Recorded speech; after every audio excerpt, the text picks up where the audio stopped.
নমস্কার বন্ধুরা, আমার কুকিং চ্যানেলে আবারও সবাইকে স্বাগত। আজ আমি আপনাদের জন্য নিয়ে চলে এসেছি একদম জ্যান্ত দেশি পাকাল মাছের দুর্দান্ত একটা রেসিপি।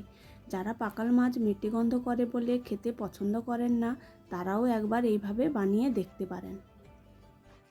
তারপর আমি এখানে কিছু পাকাল মাছ নিয়ে নিয়েছি। মাছগুলো এখনও একদম জ্যান্ত আছে। মাছগুলো খুব ভালো করে ছাড়িয়ে পরিষ্কার করে নেব। মাছগুলো খুব ভালো করে কেটে পরিষ্কার করে ঘষে ঘষে ধুয়ে জল ঝরিয়ে নিয়েছি।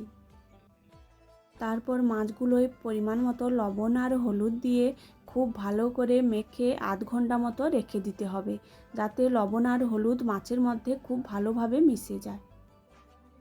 মাছগুলোতে লবণ হলুদ মাখিয়ে খানিকক্ষণের জন্য রেখে দিয়েছি। তারপর আমি এখানে নিয়েছি একটা টমেটো, কিছুটা ধনেপাতা, দুটো পেঁয়াজ, দুটো কাঁচা লঙ্কা। পেঁয়াজগুলো ছাড়িয়ে নিয়েছি। সব কিছু খুব ভালোভাবে ধুয়ে পরিষ্কার করে নিয়েছি। এই রান্নাটা করতে বিশেষ কিছু মশলা লাগে না, তবু খেতে দুর্দান্ত হয়। আপনারা বুঝতেই পারবেন না এটা পাকাল মাছের রান্না, খেতে এতটা ভালো হয়। তারপর আমি বটি দিয়ে টমেটোটা একদম কুচি কুচি করে নেব, আর দুটো কাঁচা লঙ্কা সেগুলো খুব ভালো করে কুচিয়ে নেব। আর পেঁয়াজটা আমরা যেভাবে চিলি চিকেনের পেঁয়াজ কাটি ওইভাবে বড় বড় করে কেটে পাঁপড়িগুলো এক এক করে ছাড়িয়ে নেব।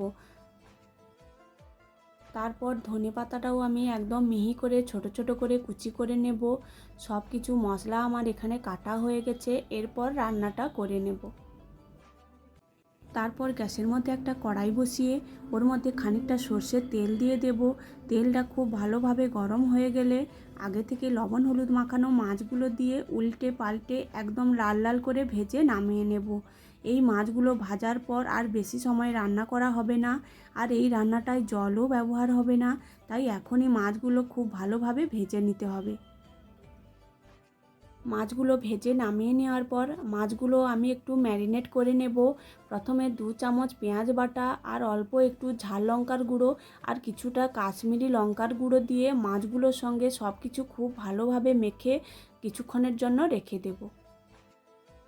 তারপর ওই মাছ ভাজা কড়াইতে ওই তেলের মধ্যে আগে থেকে যে পেঁয়াজটা ডুমো ডুমো করে কেটে রেখেছিলাম ওই পেঁয়াজগুলো দিয়ে দেব। দিয়ে 2 থেকে 3 মিনিট হালকা করে ভেজে নামিয়ে নেব।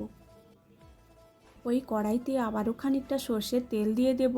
তেলটা গরম হয়ে গেলে আগে থেকে যে টমেটোটা কুচি করে রেখেছিলাম ওই টমেটো কুচিগুলো দিয়ে দেব। ওরই সঙ্গে দিয়ে দেব ম্যারিনেট করা মাছগুলো, দিয়ে অল্প একটু ভালো করে মিশিয়ে নিয়ে ওর মধ্যে সামান্য একটু লবণও দিয়ে দেব। আগে থেকে মাছের মধ্যে লবণ দেওয়া আছে, তাই স্বাদ অনুযায়ী লবণটা দিয়ে দিতে হবে। লবণ দিয়ে একদম লো আঁচে 7 থেকে 8 মিনিট খুব ভালোভাবে রান্নাটা উল্টে পাল্টে করে নিতে হবে, যতক্ষণ না পর্যন্ত মশলা একদম কষা হয়ে আসে এবং কাঁচা গন্ধ চলে যায়। একদম লো আঁচে 7 থেকে 8 মিনিট রান্নাটা ভালোভাবে করে নিয়েছি। মশলা থেকে কাঁচা গন্ধও চলে গেছে, মশলাটা একদম ভাজা ভাজা হয়ে এসেছে। আমি এর মধ্যে হাফ চামচের মতো টমেটো সসও দিয়েছিলাম, আপনারাও চাইলে দিতে পারেন।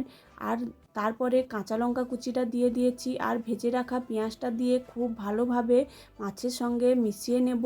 তারপর নামানোর আগে কিছুটা ধনেপাতা কুচি উপর থেকে ছড়িয়ে খুব ভালোভাবে মিশিয়ে নামিয়ে নেব।